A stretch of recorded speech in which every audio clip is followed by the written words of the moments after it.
Well, simply that the rebellion is perceived in Brunei today as durhaka, a term meaning treachery against the Sultan. And for this and various other reasons, the state of emergency has not been rescinded. And neither has Brunei revived the parliament that was promulgated according to the 1959 constitution. So simply, Brunei looks back upon that rebellion as underscoring, a threat to the stability of the nation. But that threat, of course, no longer exists 50 years on now. Is the tolerance of this state of emergency tied up in the public's view of the ruler?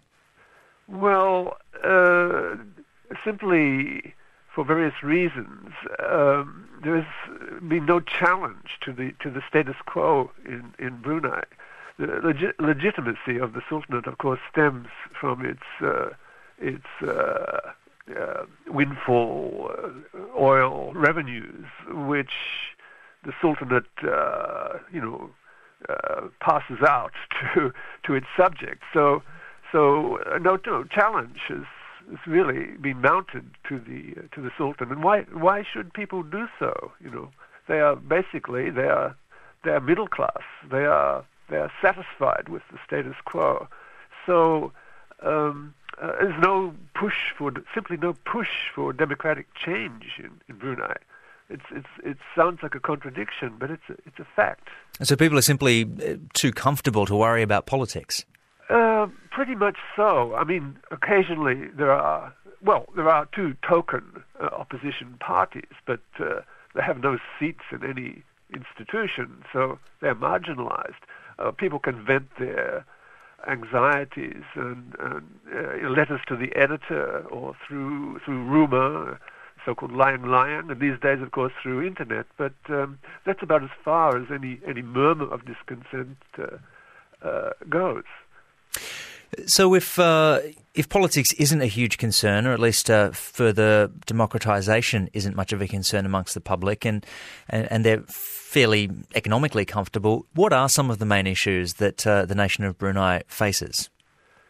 Well, for the Sultan himself, protected by two battalions of Gurkhas. I mean, he's commander-in-chief of the armed forces, so he's pretty much neutralized any threat of, say, coup d'etat on the one hand. But on the other hand, radical Islam always poses a challenge to these kind of Islamic monarchic establishments. But on the other hand, progressively, the Sultanate has Islamized over the last 20 years as a way of neutralizing any kind of Islamic or Islamicist challenge. And neither has the Arab Spring contagion really entered into the equation in Brunei either. As for, and on the other hand, Brunei is now comfortable within ASEAN.